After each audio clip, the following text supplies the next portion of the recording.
नमस्कार, तापमान लाइव में आपका स्वागत है। मैं नुजहत जहां। बिहार के राजनीतिक पटल पर शून्य में भटकती कई ऐसी शख्सियतें भी हैं जिनकी मूल राजनीतिक दल में रहते काफी वक़्त थी, रुतबा रुआब था। दुर्भाग्यवश वह डाल छूटी नहीं कि सब कुछ लुप्त हो गया। अन्यत्र हाथ पांव मारने, दल दल खाक छानने का भी कोई लाभ नहीं मिला भी तो दल बदलू का नाम और पहचान। बुधवार को राजद में शामिल हुई रेणु कुमारी कुशवाहा को वैसी शख्सियतों में एक माना जा सकता है। यह मालूम होना चाहिए कि रेणु कुमारी कुशवाहा सांसद और विधायक ही नहीं, नीतीश कुमार की सरकार के दूसरे और तीसरे सोपान में मंत्री भी रही हैं। 2014 के संसदीय चुनाव के वक्त जदयू से अलग हुई नहीं कि राजनीति में लगभग अस्तित्व विहीन हो गई।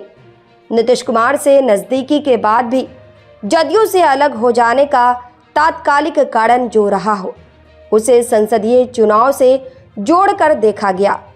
हुआ यह कि जदयू में संभावना नहीं देख रेणु कुमारी कुशवाहा के पति विजय कुमार सिंह कुशवाहा 2014 में नरेंद्र मोदी के पूर्णिया के सभा मंच पर अचानक अवतरित हो गए।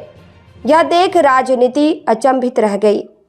हैरानी दल विरोधी गतिविधियों के आरोपों में घिरी रेणु कुमारी कुशवाहा को भी हुई। बिना देर किए नैतिकता के आधार पर उन्होंने मंत्री का पद त्याग दिया, पर उस वक्त विधानसभा और पार्टी की सदस्यता नहीं छोड़ी। इस मामले में शायद नैतिकता का ख्याल नहीं रहा। विजय कुमार सिंह कुशवाहा को मधेपुरा संसदीय क्षेत्र से भाजपा की उम्मीदवारी मिली। पति को लोकसभा में कदम रखने का मौका तो नहीं ही मिला। रेणु कुमारी कुशवाहा को मंत्री के पद से हाथ धोना पड़ गया। वह तो मुख्यमंत्री नीतीश कुमार से लंबे राजनीतिक जुड़ाव का परिणाम रहा कि विधानसभा की उनकी सदस्यता 2015 के चुनाव तक बची रह गई। रेणु कुमारी कुशवाहा के संसदीय जीवन की शुरुआत 1999 में खगड़िया के सांसद के तौर पर हुई थी, लेकिन 2004 में वह उसी क्षेत्र में मात खा गई। नीतीश कुमार से राजनीतिक निकटता का सुफल था कि 2005 के दोनों चुनाव में उन्हें मधेपुरा जिले के उदाकिशुनगंज विधानसभा क्षेत्र से जदयू की उम्मीदवारी मिल गई और उन्होंने दोनों ही बार राजद के कद्दावर नेता डॉक्टर रविंद्र चरण यादव को धूल चटा दी। नए परिसीमन के बाद 2010 में रेणु कुमारी कुशवाहा बिहारीगंज से विधायक निर्वाचित हुई। 2009 और 2010 में मंत्री का पद मिला। 2014 में जदयू का साथ छूट जाने के बाद से वह दल दल भटक रही है, सदन की सदस्यता के लिए तरस रही है।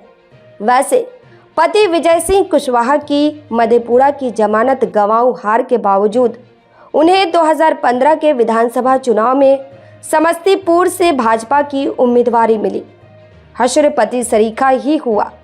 2019 के संसदीय चुनाव में वह खगड़िया से दावेदार बन गई।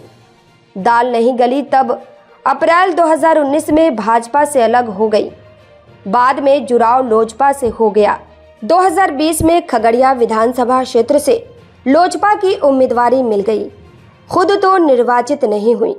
20,719 मत झटक जदयू उम्मीदवार पूनम देवी यादव की राह का रोरा जरूर बन गई। पूनम देवी यादव की हार मात्र 3,000 मतों के अंतर से हुई थी। उस चुनाव में रेणु कुमारी कुशवाहा के पति विजय कुमार सिंह कुशवाहा भी बिहारीगंज से लोजपा के उम्मीदवार थे। 8,764 मतों में सिमट गए थे। 2024 के संसदीय चुनाव में रेणु कुमारी कुशवाहा खगड़िया से लोजपा की उम्मीदवारी चाहती थी, नजरअंदाज कर दी गई, तब उससे भी अलग हो गई। राजद अब उनका नया ठिकाना बना है। विधायक बनने का ख्वाब यहाँ भी अधूरा रह गया तो अपने राजनीतिक चरित्र के अनुरूप अगला चुनाव आते आते वह किसी दूसरी सियासी डाल पर फुदकती दिख जाए तो वह अचरज की कोई बात नहीं होगी। इस प्रस्तुति में बस इतना ही। फिर मिलते हैं ऐसी ही दूसरी किसी खास खबर के साथ। वरिष्ठ पत्रकार विकास कुमार की यह प्रस्तुति पसंद आई हो तो अपनी प्रतिक्रिया जरूर दीजिएगा। तापमान लाइव चैनल को देखिए, शेयर कीजिए, लाइक कीजिए और सब्सक्राइब अवश्य कीजिए। धन्यवाद।